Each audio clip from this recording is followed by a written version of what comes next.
students, welcome to Science Revision. In this video, we will revise Unit 1 of Chemistry, Fabrics, Chemicals and Changes. First of all, we will see wool making, then silk making. After that, we will switch to our another chapter. So first of all, what is wool? Wool is a fiber which is obtained from the fleece. Fleece means hair of animals. Which animals? Sheep, goats, camels and yaks. These are wool yielding animals. They help us with the wool. Wool is obtained from these animals. Now let us see the various stages of wool production. How wool is produced from these animals. So the first step is rearing, which means breeding and raising of sheep for wool. After that, shearing. Shearing means removal of hair from sheep. After we remove the hairs, then the hairs are cleaned. We remove the grease, dirt and dust from the hair. After that, we separate the hairs, which is known as sorting. After separating the hairs based on their textures and qualities, removal of burrs. Burrs means the fluffy fibers. After that, the collected wool is colored and the rolling is done into the yarn. After that, the prepared yarn is used for knitting or weaving, and we get the finished garment which is ready to wear. Once again, you revise the various steps. Whole process is shown to you. Revise the process one by one.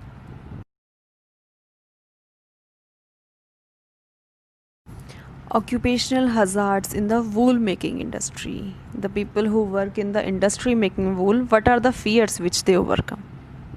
First is safety hazards. The people are working with heavy machines, so some machinery can cause injuries. Another is chemical hazards. They work with chemicals used for dyeing, bleaching and disinfecting the wool. These chemicals can also cause skin irritation. Third is biological hazards, because they work with the animals, the wool yielding animals, so they can be infected. Now let us see how silk is produced. First of all, we will discuss the life cycle of a silk moth. So you can see, first of all, the stage 1 is eggs. Stage 2, the caterpillars, they use their saliva to make a structure around them called cocoon.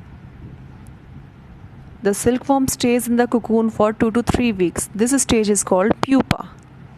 After this, the silk threads are obtained from the cocoon at this stage. At which stage? At pupa stage.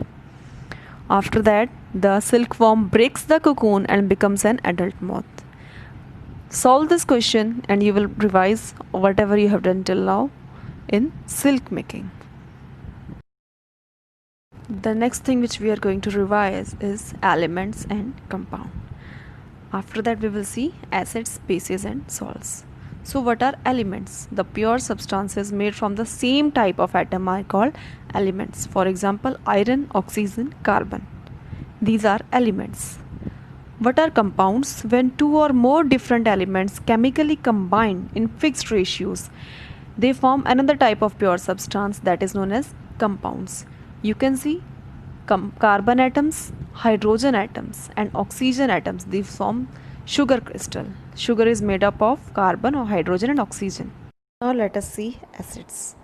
Acids are compounds which are found in substances such as lemon juice, tamarind, curd and oranges.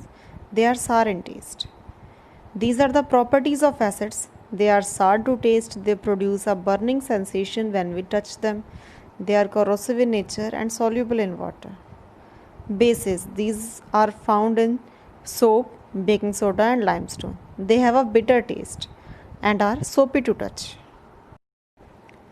Indicators are the substances which change color when we add them to a solution.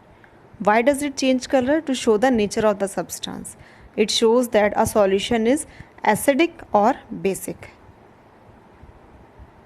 It do not change the nature, it only changes the color. There are two types of indicators, natural and synthetic. Red and blue litmus paper, these are natural, and phenolphthalein and methyl orange, these are synthetic indicator. Natural indicators are present in our kitchen also. Turmeric, China rose, they are made from fruit, vegetables and flowers. Now let us discuss physical and chemical changes. There are two types of changes, physical and chemical. Let us see physical changes first. The changes that change the physical properties of a substance. No new substance is formed. It can be reversible or irreversible. Examples are breaking of an egg, cutting a sheet of paper, freezing of milk. You can see the substance remain the same, nothing new is formed.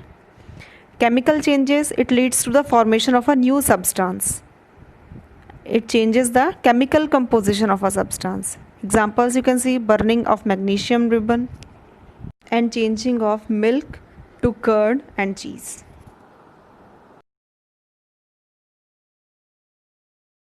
Chemical changes are also called chemical reactions, and chemical reactions are represented using chemical equations. Like we have our equations in maths, same way chemical reactions are represented using equations. On one side we have reactants, another side products. Crystals.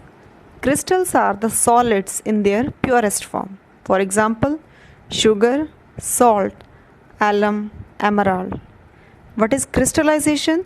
The process that leads to the formation of crystals. That process is known as crystallization. What is neutralization? When an acidic solution is mixed with a basic solution, then both the solutions neutralize each other.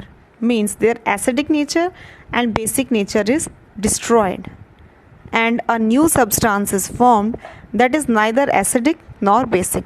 The new substance is known as salt. So, neutralization is a chemical reaction between an acid and a base that produces salt and water with the release of heat. This process is known as neutralization. That's it for today, students. All the best. Solve your worksheet very carefully as well as your exams. Thanks.